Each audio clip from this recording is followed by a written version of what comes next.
Hi, everybody. We have got an exciting episode today. Did you know that embracing failure as a learning opportunity can significantly enhance your psychological resilience? We're going to get into all of the research and different factors that influence resilience today.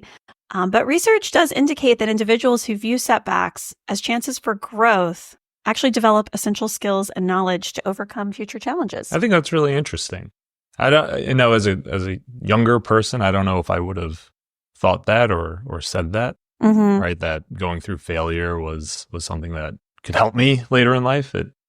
So that's a really interesting thing that you bring up there, Ashley. Yeah, I think resilience is a great topic because it really has to do with a lot of a lot of what we've been talking about, a lot of how we actually deal with situations that happen in our lives. Has to do with our perspective on things, like how we actually move through these difficult experiences. And I don't know, I mean, how would you actually define resilience if we had to define the topic? How would you define it? That's a good question. I think about it. So part of me travels back to grad school, right? And first becoming exposed to this idea of resilience. I would wonder if that's changed now, right? Since we've kind of moved forward in time. But I think resilience for me would be defined, I would say, the ability to encounter a setback, something tough, a difficulty in life, trauma even, and be able to get back up from it. I have an image in my head of resilience and resiliency of someone wearing almost like a suit of rubber, right? Where you can, like, rubber is like a tire, right? You can push on it and it's not going to collapse. It's not going to break or shatter or whatever, but you can push on it and it pushes back out, right? Yeah. So yeah, I think that would be my definition of resilience. What about yours? I like that. I also think that probably over time, my definition for it has probably changed and adapted.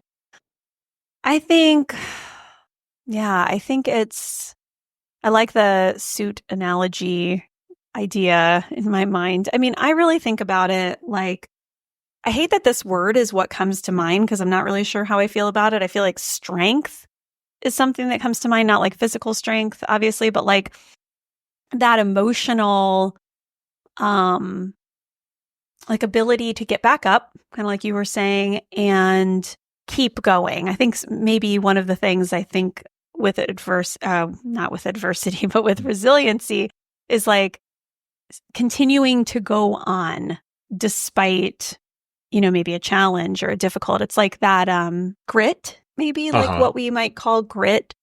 I think of resilience as kind of being maybe the same as that, but like that determination or that part of us that just continues on anyway and wants to keep going, or like has to keep going. Sometimes I don't even think it's that, a conscious choice. It's just, I'm going to keep moving forward. So yeah, that's probably how I would think about it. Yeah, that makes a lot of sense. As you're saying that, I was thinking back to what you said spurred my thought of the rubber suit. And I can't remember if this was in grad school when we were training at one of the hospitals together, or if this was some other time. But yeah, we had talked about that idea of resilience and resiliency, and it seems so novel, right? And oh wait, there are things that we can do that help us to push forward. And you use that word adversity, but right, in the face of adversity or the face of something that's really difficult, or to put it simply, something that really sucks and we don't want to have to really go through, right, or shouldn't ever have to go through. Well, speaking of that, I mean, we can get into how the APA actually defines resilience. The APA is the American Psychological Association, and their definition of resilience is the process and outcome of successfully adapting to difficult or challenging life experiences, especially through mental, emotional, or behavioral flexibility and adjustment to external and internal demands. I feel like that is a mouthful. There's a lot of big concepts in there that I'd like to maybe take a minute. Can we break that down? Yeah. What do you want to dive into? Well, I mean, we started off, resilience is the process and outcome of successfully adapting to difficult or challenging life experiences. Right there, I mean, it's kind of, that's kind of thick. Goes into the whole verb and noun. Yeah, right. Like it's both. It's everything. It's a process and outcome. It's a part of this, a part of that. I mean, so what I make from that, right? So resilience it's the process and the outcome. Right. So it's something that you're going through. It's the experience of it. And then the end result of successfully adapting to difficult or challenging life experiences. And so adaptation, that idea is really interesting too, because we could really probably spend a whole podcast just talking about like adaptation in our lives. But like it's like pivoting, like learning how to pivot and continue moving through these difficult or challenging experiences that we might have. But successly, which is very interesting. I'm a little surprised to see that in the APA definition. I know, it's kind of interesting. How do you define what successful adaptation is? I mean, I guess, I don't know. Yeah. And so this gets a little deep into our maybe psychological research and sociocultural research with the idea of like emic versus etic. And I remember learning about this in our, either social psych or one of our classes in grad school. But the idea that like we from the outside looking in will measure a psychological trait or a concept, but that is our view, from outside. And that, if I recall correctly, that's the etic perspective. Looking within, again, if I have this correct, it's been a few years, is the etic perspective. And that's someone from that group or society or culture saying, this is what's important to us, and here's how we understand it. Yeah, it can be. Well, I think that's sort of what we're kind of looking to challenge. Yeah. We're kind of looking for more of that internal, looking from within definition for even failure. And so I think we can kind of spend some time looking at what that more individualized approach to even resiliency would look like, because, it's not like we're just interested in saying, oh, well, we're psychologists, we're experts, and so it's our definition and that's what matters, because I don't think that's a very, that's not a very individualized view. And that's really, I think on some level, not how we're taught to be clinicians either, because we're really taught that, well, at least I guess it depends on the program you're in, but, we were really taught that it comes down to the individual person and their experience, and that's how you, make change. So maybe we can jump into the second half of the definition, which goes through like mental, emotional, behavioral flexibility and adjustment to these external and internal demands. I think the first part of that about mental, emotional, and behavioral flexibility, I love that idea because I feel like, on maybe without using those specific words, we've talked about that a lot in the podcast and in our blogs, really developing that type of flexibility, within like the psychological flexibility, which I will say is kind of a cornerstone of, different therapy models, like, and I think just overall a healthy mind. Yeah. But that's also a kind of a heavy, like there's a lot mental. So what is mental flexibility or psychological flexibility, right? Yeah. And I think, so just to real quick give an explanation of that, the way I see it, right, mental flexibility, emotional flexibility is the ability to respond to or to move through, to accept and address and deal with maybe the thoughts or what we would say the cognitions or the perspectives that you have and the feelings that you have, but not get stuck in them. Yes. And to be able to move on to the next thing, or to say, I get you see this way. Here's how I see it. Let's work to find some middle ground there and not stay, again, I'm going to use that word stuck, not say stuck in this is the way I see it. There's nothing else. And you can either take it or leave it. Well, that doesn't always work out. And so being flexible, yes, and we see that in the research, just pretty much anytime it kind of comes up, is emotional and cognitive flexibility is a real strong key to adaptation. Yeah. It helps us to adapt to our environment, adapt to different circumstances. Mm-hmm. You know, when I was talking with Miles a couple of weeks back, that idea came up of, okay, so he had talked about like, in his first triathlon, he got really angry. Mm-hmm. And learning, though, that anger cannot continue to be the driver for him progressing in his training, you know, he was flexible in that and moved on from that and has adapted that into what's helped him to be successful. Yeah. So I think it is a really important piece, being flexible.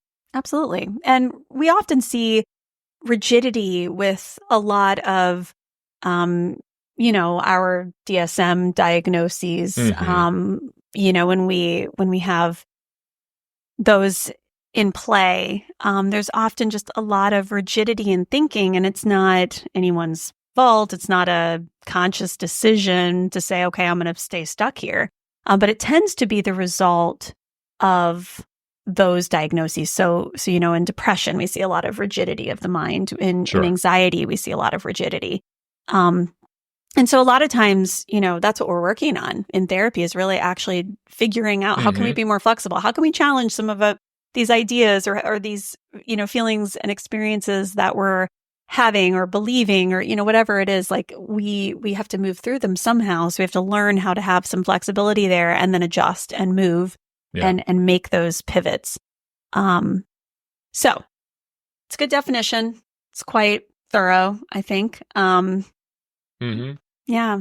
Well, so let's get into some of the facts about resilience. We'll lay out some of these and then, kind of talk about not only what is, related to resilience and what influences resilience, but then kind of moving into how do we improve our resilience? Is that something we want to grow in? Is that, something we can make changes to?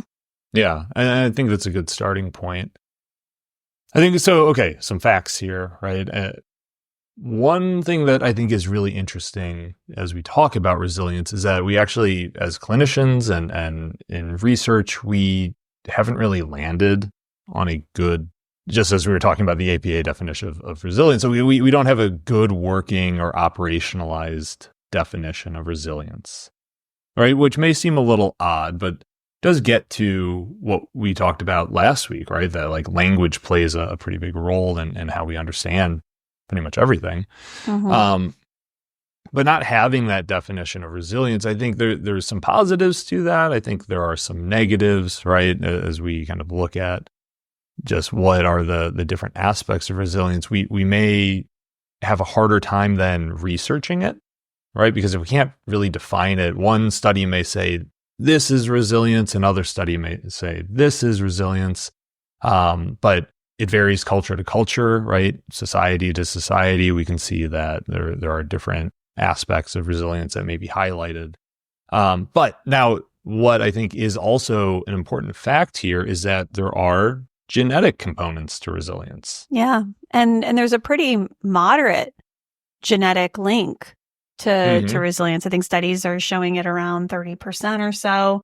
And that is, whenever I think there's both an internal and external influence, in something, it can make it, I think, more challenging to define and to, understand. And this is like a lot of things, we kind of get into that like nature versus nurture debate, like how much of it is, genetic and how much of it is from our environment.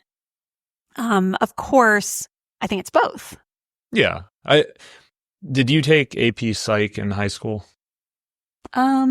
I took a dual enrollment psychology class with the community college. Yeah. Mm-hmm. Okay, so probably similar to AP, but yeah, I would imagine. And I remember this even in my Psych 120 class in undergrad. So which I don't remember why I took that, even though I passed the AP Psych test. In any case, a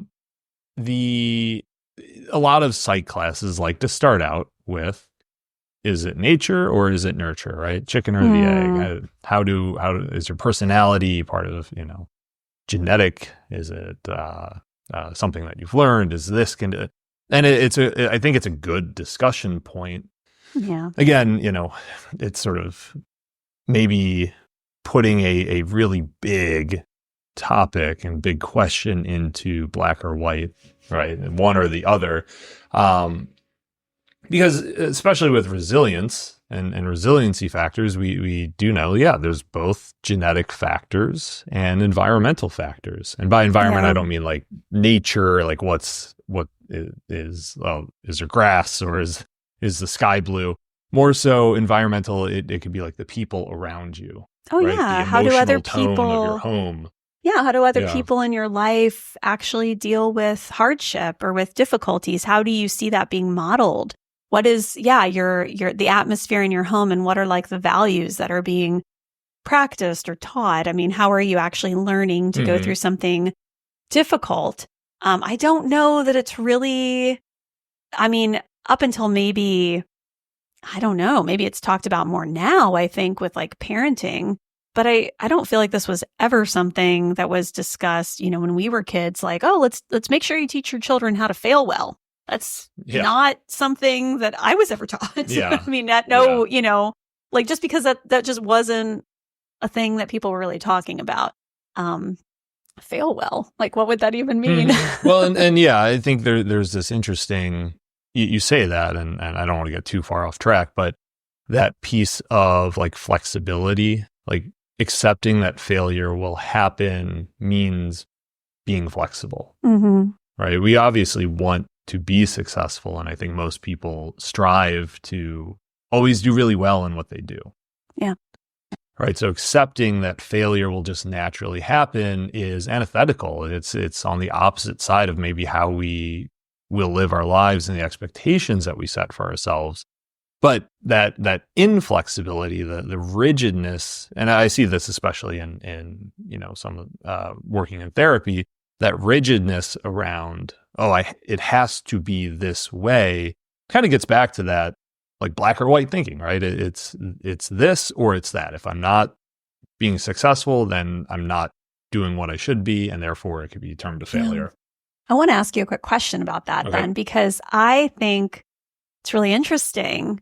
I almost feel like, because like you said, a lot of people just try to do their very best, which is, I think it's a great quality, like really putting your all into like what you're doing, I think is great. I mean, like learning how to do it in a good enough way, I think is really important, not perfectionism. But would you say that having a healthy resilience, having, learned resilience in addition to whatever you're sort of genetically given, and learning how to go through difficult experiences could actually help you become somebody who really does give things your all, and gives things their all because they want to, not because they feel forced to. Like if you know, okay, failure is just part of the journey. It might happen to me and I'll be okay. Like, don't you think that would motivate people then to really like, put all of themselves into whatever it is they're doing, but not from like a fear place. For sure. Yeah. Yeah. I think it would. You say that now, again, my mind's often running to another topic, but we had an interesting a shared conversation with a fellow parent, and we kind of got to talking about like Maslow's hierarchy, right? That, well, resilience at different, how do I want to say it? You can be resilient at different levels, and having like safety, right? That lowest level of Maslow's hierarchy allows you to then start working towards resilience at other levels. Yes. Which it draws in a whole conversation on like socioeconomic factors and heritability factors, and again, the genetic pieces. And I think it's just such systemic a big, issues. Systemic issues. It's such a big conversation. Which is, I think, again, gets back to that piece of why it's so hard to define resilience, right? If I'm in a research study, if I'm looking at resilience as a genetic component, well, then I am, or solely as a genetic component, then I am going to be leaving out the socioeconomic factors that are so largely at play, especially in our society in America. Yeah, and it's sort of an interesting chicken or the egg kind of conversation, because even if, you're thinking about that. So Maslow's hierarchy, which it's a great visual to be able to look at. It's kind of hard to explain. It looks like a pyramid, but on the very bottom is, like Alex mentioned, safety, your physical safety needs, or your physical needs. And if resilience is built through repeated exposures to difficult and challenging things in your life, and you build up resilience because of challenges, you build up resilience because of difficulties, and it's something that you grow from, in a skill type of way, then it would make me think that, folks maybe who have moved up that hierarchy, right? Through Maslow's hierarchy, who have had challenges at some of those levels, who, have had to overcome meeting safety and basic needs, and then moving up, in that way, that those folks may possess more resilience, than others who have not had some of those same challenges. It's hard to, again, those are things that can be challenging to define, because there's so many factors that, and we're going to get into the factors that influence resilience here actually in a minute. There's so many factors that influence it that it's actually, I think that's why it's so hard to really research well, because when you have so many factors that you can't control for, you can't really say, oh, well, it's this is the thing that actually helps to build resilience. Because if you've got, 20 different variables, that's not going to help you really define it well. Yeah. And to what you were saying before, I agree. And I also wonder, it's difficult because it does sound like there's a moving target here, right? In terms of, if you are, say, someone dealing with homelessness or even lack of food, what your target, essentially what you're trying to be resilient about, right? Survival, looks a lot different than, say, someone who has that underlying need met, but maybe is facing more social issues at, they've kind of moved, they're higher up on Maslow's hierarchy, right? And so I think it's a really interesting question. And I'll be honest, I don't know the research enough, if they've gotten into that level to see if those resiliency factors from, say, survival, because lack of means or lack of stable housing is going to apply the same way, say, again, someone who is in a social situation where, maybe there's a lot of social pressures or, just adversarial relationships, whether it's in the workplace or, say even at a club or something, right? Where I don't know. I think those are really interesting points, and I hope someday we get to look into that. Maybe there's different types of resilience too that, as we learn more, will be defined. But I will say, I do think that a lot of times when you find yourself in a place where, okay, I have to meet a basic need, you have to become very resilient, I think, on some level, because no longer do you have the privilege or the capability, maybe the capacity might be a better word, to be thinking about, how am I going to deal with how I feel today? You're just making it through. And so on some level, I think, it's I wonder about this concept too. And so I'll throw this out there before we go into the factors. And this is something that's come up for me with patients. I work with a lot of patients who have histories of trauma, especially in childhood. And I have worked with folks, a number of folks who feel this way. This is not just something I've heard from one person, but almost like a resentment toward having to be resilient. Sure.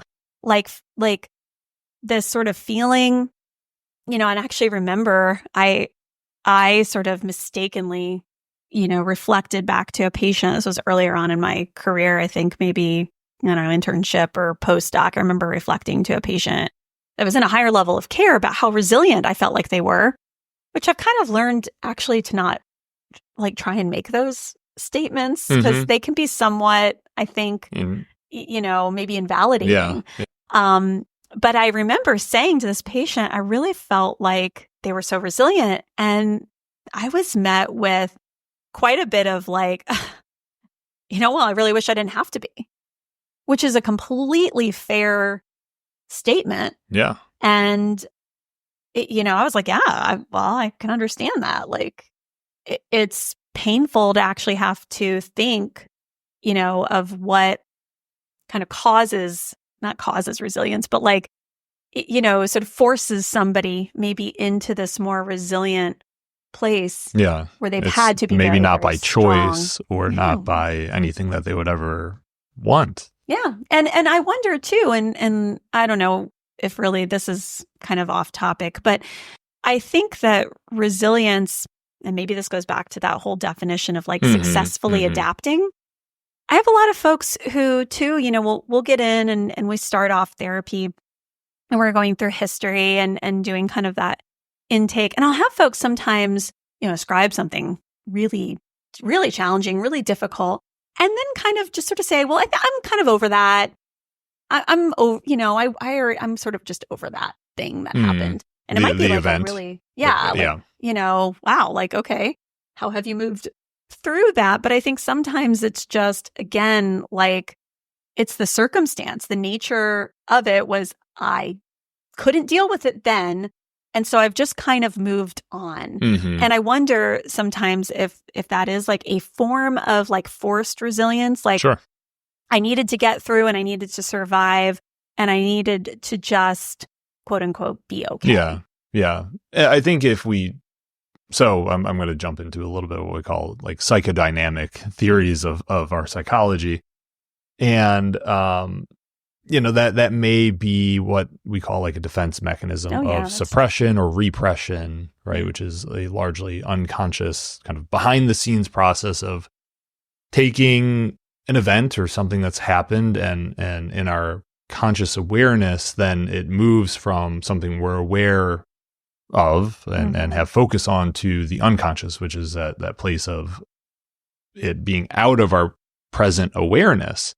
Now, it doesn't mean that it's not impacting us, right? Things that are entirely unconscious can still, from this psychodynamic perspective, still play a large role in how we navigate our world. It's just we don't think about it and we don't make it a something that, oh, I want to work on this, right? So it's tucked away in the back closet of the mind. Yes. I actually think internal family systems, which is pretty psychodynamic, I would say, in nature. I mean, it's got a lot of theoretical components that we don't need to go into, but internal family systems is such a beautiful metaphorical. I don't know if that's actually a word.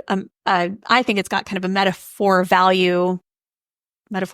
way of conceptualizing it. I don't know what I'm trying to say here, but I think it's a nice way of illustrating what we're talking about, because if you think about it, there might be a part that like within you, and I believe that we all are made of many parts, because there's like a part of you that shows up for work and a part of you that's there for your kids and a part of you that's, a spouse, or a part of you that's, a child or a brother or sister, whatever it is. There's all these different parts, but there might be a part that, went through some very challenging trauma, that went through a very difficult experience.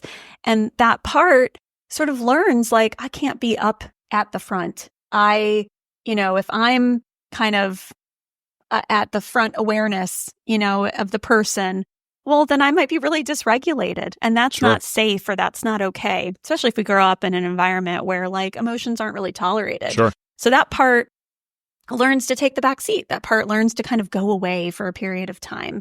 Obviously when this is like very much overutilized, we get into disorders like dissociative identity disorder, which is at the very, very extreme, end, but, and not something we're diving into today. But I think, Yes, I wonder. And I do see it as, like you said, maybe a defense mechanism, but I also see it as like a coping strategy.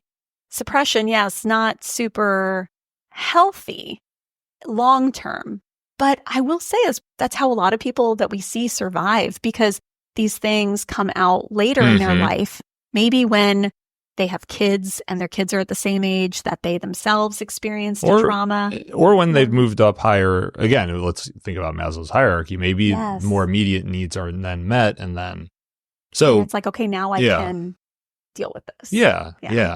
And so that, I think, Ashley, you bring that up, and that moves us more into, right, like what factors are influencing resilience.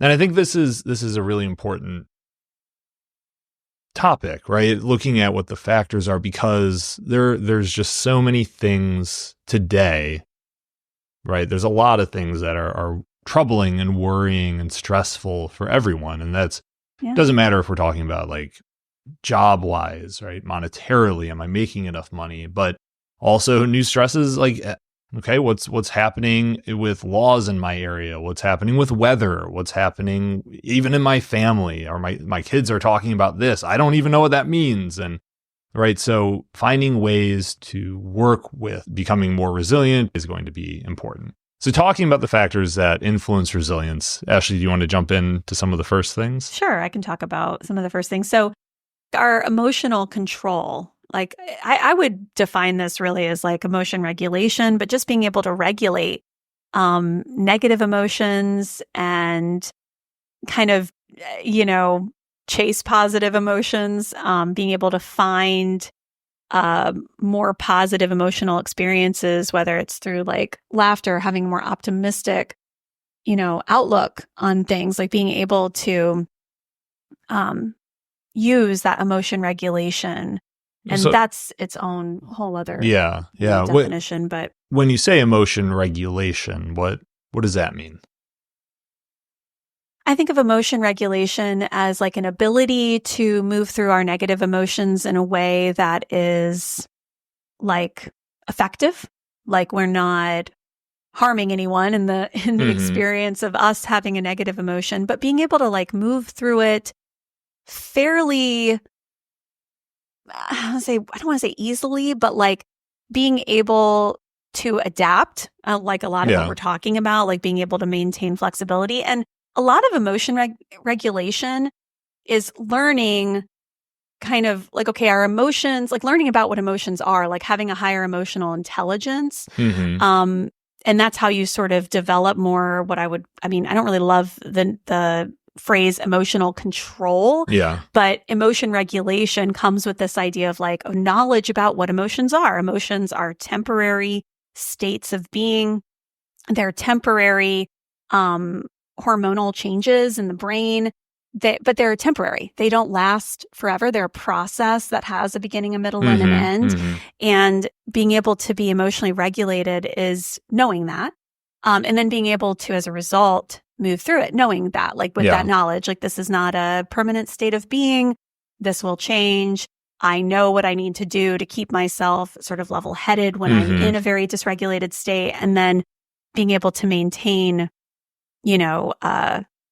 a regulation around our emotions means like, I know what I need to do to get back to maybe a more baseline or homeostasis emotional state. Yeah. I think too, like knowing what not to do, right? That sure. Yeah. So knowing not what only might be like harmful. triggers to make it worse. I think another factor here is social connections, right? And that's pretty much as it says, having a net or a safety net, a group of close friends, a web, if you will, and family who can really, when you are feeling maybe a high level of emotionality or feeling overwhelmed, that you can just lean on, that you can, talk to. And just, we know that in many cases, I can't say every case, but being around people can help to reduce your stress levels. I was going to ask, this is really interesting with social media being what it is. And we actually have learned, I actually listened to a podcast about, at the recommendation of our friend Andrew, about how loneliness is being defined as something that is like a epidemic that we're experiencing now. As a Surgeon General who's now no longer, I believe, our Surgeon General anymore.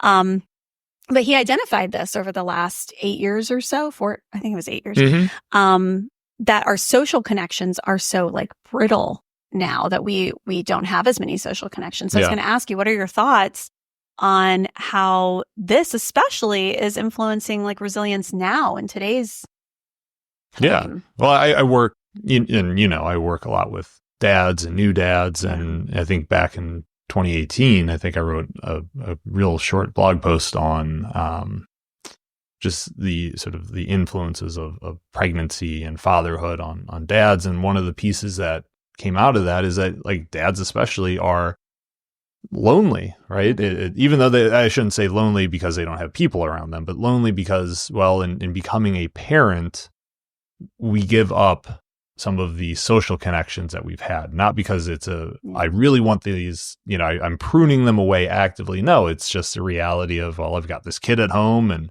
need to take care of my spouse and need to take care of the kid and work. And it's very hard. We've seen that also in literature for adolescents and young adults. They're very lonely.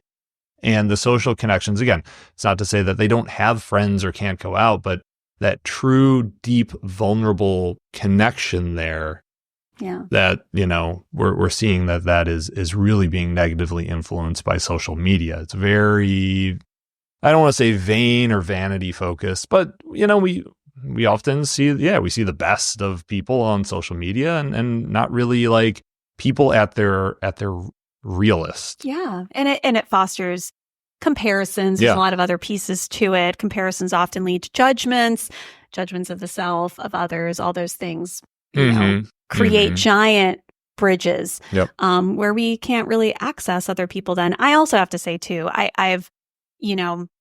I feel like this went away a lot more when we got rid of more village type, communities. Like when we stopped kind of having the, like, it takes a village mindset. Sure. Like I know there's still people who believe in that. I mean, we talk about that a lot. Like it takes a whole village, but that idea is not really one that's as easily found now. I don't think there's as many people. I think people would want that back because there's challenges with having, a family and doing everything alone. But in these sort of, we've just grown, I think, as an industrialized, country to be more isolated, to be more individual, to really just kind of be on our own. And actually, this is something I would encourage some feedback on. I would like to know what other people think about this. I mean, it could be with failure, it could be with resilience, but just this topic of feeling like disconnected from others, I am just very curious if people could let us know what they think about this, if they like also see this as being something, I don't know, maybe for us to dive into another podcast or something. Anyway, we can keep going through the factors. The next one would be like our adaptive skills. This would be the ability to persevere, like we talked about before, just kind of continuing to move forward. Problem solve. What are our problem solving capabilities like? Do we use our critical thinking? And how do we cope with stress? So a lot of these, again, kind of going back to like, what did we learn? What were things that were modeled for us? How did we learn to cope with stress? Yeah. I think too, something that it may not feel great, right? But something that is a factor in that influences resilience is being able to and being willing to confront fear, right? Things that maybe we don't like or see as dangerous, right? So a key component of this is really being able to accept and to face our fears, right? And in doing that, we do build resilience and we can figure out new ways to cope with the things that we're going to experience in the future. Yeah. Right. And that is hard. And that gets back to, right, what we said at the beginning where, by experiencing failure, we learn something new in that. Yeah. There's something to be gained from actually going through it and changing the thought patterns of the neural networks, that are there. I think I actually just mentioned this in a therapy session this week to someone where I said, like, by going through this difficult thing and by actually experiencing it, you're changing your perception of like, oh, is this thing, we're actually talking about just going through the experience of feeling angry or feeling sadness and like letting yourself feel it, because when you avoid an emotion for so long, it can feel very scary. And then you've built up this whole idea around it of like, I can't cope with this. Mm-hmm. And so then I was like, well, if you just feel it and go through the whole experience of just feeling it and let it kind of run its course, you've now learned like, I can survive this. Doesn't feel good. I don't like it, but I survived it. Yeah. And then each time you go through it, you know, that kind of gets strengthened. Yeah. I think that, and so I appreciate therapy for this reason. It gives you that opportunity to look back on those experiences and then say, what worked, what didn't, and really just sit with those emotions and sit with the past of it. That gets into the next one. Well, yeah, and learning and reflecting on, right? Yeah. That's if you don't learn from things. Yeah, if I think the other day we might have said, if you stick your head in the sand, right, you're never going to see what actually happened or what could happen. And rather we might feel safe in that moment, but a moment of relative safety does not equal permanent safety. Yeah. There will be things that come at you in the future and things you will have to deal with in the future that building those skills, building that resilience will help you through. Mm-hmm. Well, and kind of going back to our social connections, like having nurturing relationships, really strong relationships in both our personal life and our professional life. I would even say, like, you know, whether it's like a caregiver, a parent, but even just like mentors, people, you know, a supervisor, a really like, you know, just someone who's maybe taken you under their wing. Having those nurturing relationships is really important for resilience too. And I think, I mean, personally, I think that goes back again a lot to like modeling behaviors. Yeah. You know, are you being nurtured and seen by somebody who that they themselves have developed, you know, a healthy resilience in their lives and have developed, you know, all these things we're talking about, emotion regulation and a strong social group and these coping skills? Are they somebody who's willing, you know, who's brave enough to go through the fear and the feelings and experience them? Yeah. The failures. Yeah. Yeah. So we've gone through a lot of, you know, factors that are important to resilience. And I do want to stop for a moment and talk about like the genetic components of like biological. Yeah. Biological. Yeah. You know, and something that I think is really interesting is that, again, it's not nature versus nurture, but it is a combination of nature and nurture. So yeah, just neurobiologically, the part of the brain that I think we often look at when it comes to resilience is going to be it's called the HPA axis. With the HPA axis, it does mediate, right, stress. It's a place where when we are activated, when we are going through quite a bit, we're going to see that light up in brain scans. But over prolonged stress or prolonged periods of stress, that HPA axis, it's going to become dysregulated because our brain adapts and responds to what's going on. So it's going to start saying, oh, this is a prolonged issue. Right. So what's going to happen is we're going to have, you know, for more prolonged stress, we're going to have elevated levels of cortisol, which is a stress hormone. It's actually a good thing in smaller doses.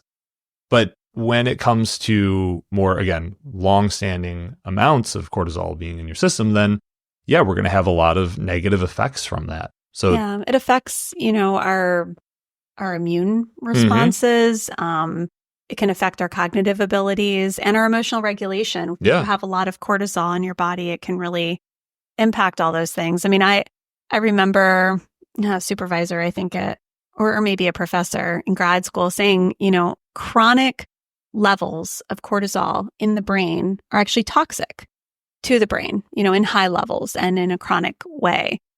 We really want to do whatever we can to lower that cortisol so that it's not flooding the brain.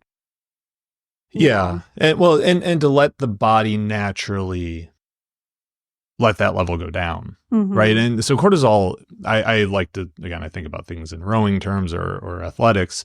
Cortisol is necessary, right, for performance. And sure.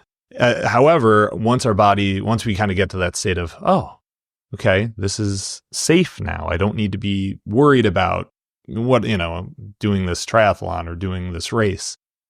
The cortisol will naturally go away. But what will happen if we are in a chronic state of dysregulation, we don't get that negative feedback loop where our brain will then say, you can relax now. And instead, we have continued release of cortisol, right? And so again, you have impaired immune responses. Your thinking is, might be very different from if you weren't in a stressed out situation, and your emotion regulation will also be negatively impacted by that. Explain to us how all that is related to resilience. Well, so when you have impaired emotion regulation, when it's harder to, again, respond to your emotions, passing through them or working through them, when immune response, if you're sick and if you're just not feeling great, right? If your cognitive functioning is again impaired, maybe you're not thinking things through as you otherwise could, right? Then you're not going to be making those decisions and making the changes in your life that will be helpful for you in the long term. You might end up thinking more immediately and saying, this is what I need to do right now. That may be helpful in the short term, but not in the long term. Yeah. Well, so I think as we start to think about what this means, for folks in terms of like, okay, what can we do? I think it kind of goes back to all those factors that influence resilience. And, I think at the beginning, we had kind of talked about like resilience is something that we can practice. Yes. There's a skill set kind of involved with it. But it really goes back to, I think, all these factors that have to do with learning to have more emotion regulation, learning about our emotions and how they function, within our minds and within our lives, and how to kind of find positive emotions, like how to be a little bit more in that internal locus of control, as we've talked about before, and saying like, okay, yeah, I'm not in a great mood today, but I'm not going to let this kind of decide or dictate for me how I move through the rest of my day. I'm going to find, positivity, whether through gratitude or by, reminding myself that this isn't permanent. Maybe it's through building more social connections, finding, in-person ways to socialize, with others, to connect with people. Improving our coping strategies, just learning, like, whether it's through self-care, like how do I take care of myself? How do I, verbalize my needs? How do I, just talk about with somebody else, what would be helpful for me, or how do I take care of myself best? Or, engage in coping strategies that are effective. Yeah. Yeah. So one of the things that I like to say to my patients is that when you start to make a change toward improving your coping or towards resilience, it's not going to be an immediate, like, it makes me think of in The Office, I forget which season it is, but I declare bankruptcy, where Michael says it. Doesn't happen immediately. Yeah, it is like, and then I forget who says it to him, but he's like, Michael, that's not just saying it doesn't. Yeah.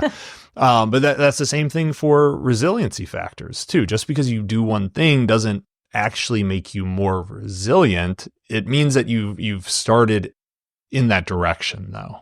Yeah. And I do think, kind of going back to, how failure plays a role in this, I think we talk about this in dialectical behavior therapy, is this concept of willingness versus willfulness. And it's a stance. It has to do more with like a mental stance or a decision. And it's kind of how people move through the world, or how they can move through different experiences in their life. I always try to give the visual for folks that like willfulness is arms crossed, heels dug in the sand. I don't want to go through this. right? I don't want to be here. I don't like this. It's kind of like, we're digging in and saying, nope, not for me. Yeah. And that doesn't really leave us very open. We might say that's more rigid. And willfulness is this sort of, willingness. I just said willfulness. Willingness is arms open. It is this idea of like, whatever comes my way, I'm here for it. And it's part of how we explain the idea of radical acceptance, which I could spend a whole podcast just talking about that. But it's just a stance. It's a stance we choose to take in our life of saying, I'm willing, I'm open to it. And I really think a lot of resilience is about being willing to go through the failures and the difficult experiences that we have without pushing them away. Yeah. And to that point, I think something that I've encountered in therapy is that most of the people that I've worked with, as we explore this and work on being open to encountering adversity, right? And that's what this is. They find that they are more resilient and have more resiliency factors than they came into therapy believing, right? And so I think that's the power of this is some part of it is getting some distance, right? Having some space from whatever it is, the stressor, right? That is causing you the distress. But also then being able to, as we talked about before, not keep your head in the sand. It's actually looking at it and saying, what did I do to make it through that situation? Yeah. And then saying, well, what was like really effective about that? Yeah. And then building on that. Right. It's so important to look at, to learn from, and to reflect on. And if we don't do that, though, then we just kind of train our brain and train our psychology and our psyche to say, well, that's dangerous. I don't ever want to be in that situation again. So I'm going to avoid that. And avoidance is so tough because it gets reinforced, right? You avoid it. So you're like, oh, I'll do that again because that was kind of nice. I didn't have to go through the discomfort. But the problem is over time, that leads to a lot of problems. And I often tell people the only way out is through. And that is not always, that's not the way we like to go through difficult things. We don't want to go through it. We want to go over it or around it or under it, or, we want to find any other shortcut to getting through the difficulty. But I think when we realize that the only way to get out of it, truly, the only way to get beyond it is to go through it. And to deal with all the good, the bad, and the ugly is, I think that people end up coming out of that with a great sense of accomplishment, a great sense of resilience, and this really great sense of self-compassion. I did that. Yeah. It reminds me of someone that I worked with, and there were just so many different things that they were going through, and at the time that we were working. And something that we had to do each and every session was look back on what was successful for them in the past. Because as we went through their situation, I would reflect on, well, look, you made it through this and you did that. And, this was something you were really worried about. And in the end, you actually thrived through that. However, all of that kind of got packaged away. And it wasn't until we started to unpack that and move through those overwhelming emotions, the fear of, okay, well, if it happens again, and almost the hypervigilance of, I have to keep a lookout because if I miss the warning signs for this happening again, I'm going to be stuck in this same situation. And my response would often be, paraphrasing would be, well, you made it through before. I'm not saying you would enjoy going through it again. However, I believe you would be able to make it through. Yeah. And you would be able to turn that into something meaningful for yourself. And so I think it is important that we not forget that we, wherever we are in our lives, we have made it as far as we have. And we all have resilience, we all have resiliency factors, and we all can be resilient. We can also, just like our immune systems, right, work to improve that. Mm-hmm. And so I think it does take a lot of time and you can do that through therapy or through self-reflection. There are many worksheets, I'm sure, online. We could put something together, where we focus on that and we look at this and help to build that. no matter where you are, whether we want to look at Maslow's hierarchy or, whatever specific events we're facing, we are humans as a whole. We are resilient, and we need to, I think, allow ourselves to experience that. Yeah. I have to say, like you talking about that, conversation with your patient made me think about, like, I think one of my most favorite moments in therapy is when you meet somebody and you work with them, like, you just develop this, unconditional positive regard. Like, I feel like, when you're an objective outsider, you can look at someone just through this lens of compassion and have, total care and like such a compassionate view toward them that they often can't really have for themselves, at least not yet. Mm-hmm. And I think one of my most favorite parts of therapy is when you get glimpses of the patient that you're working with, like internalizing all of that compassion and all of that, reflection that you've been doing as the therapist, and you see them adopting that for themselves. That's very moving. It's cool to see it. Yeah. It's one of the absolute coolest processes, I think, in therapy. It's totally, makes it all worth it, just to see that happen and to see somebody like look at themselves through the same lens that you've been looking at them through for the entirety of your therapeutic relationship. And that is, it's hard to even describe that in words, but I think if we can do a little bit of that for ourselves today, like practice taking a different approach. I would encourage anyone listening to just do that. Say to yourself, I've gotten through every aspect of my life so far. I am here. I am listening to this podcast, and I have made it through. I've made it through 100% of my days. Yeah. And that accounts for a whole heck of a lot. And so if you're not giving yourself a pat on the back right now, you really ought to. And look at your own resilience and recognize how wonderful it is, because it's gotten you here. It's gotten you to today. Yeah. And that's, gosh, I don't even really think we should just bask in that. Like, that should just be, hopefully you can just move forward from that.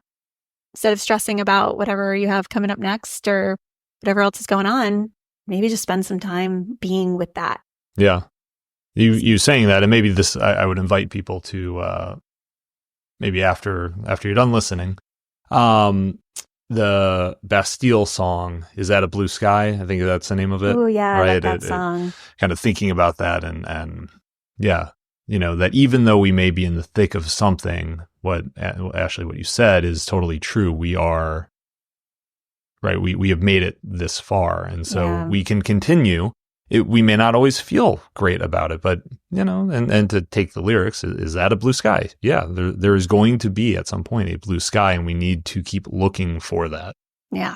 Yeah. And it's, in time, the emotion will adapt, it will change, and we have some management of that. So maybe that'll be something we talk about in a later podcast too, is just, more into that emotion regulation. How do we actually deal with the negative emotions when they come, without kind of letting that rule our experience? But I also want to hear from folks too about the social connections piece and just social networks. And do you feel like social media has had a role in that? Do you feel like your social networks are different at different stages in your life? How do you feel about your connections with others? Because I think that would be an interesting thing to hear from as well. So chime in on that on our Substack. And we would love to hear from you, and we'll get back to you. Yeah, we look forward to talking with y'all soon. Yes, thanks for joining us today.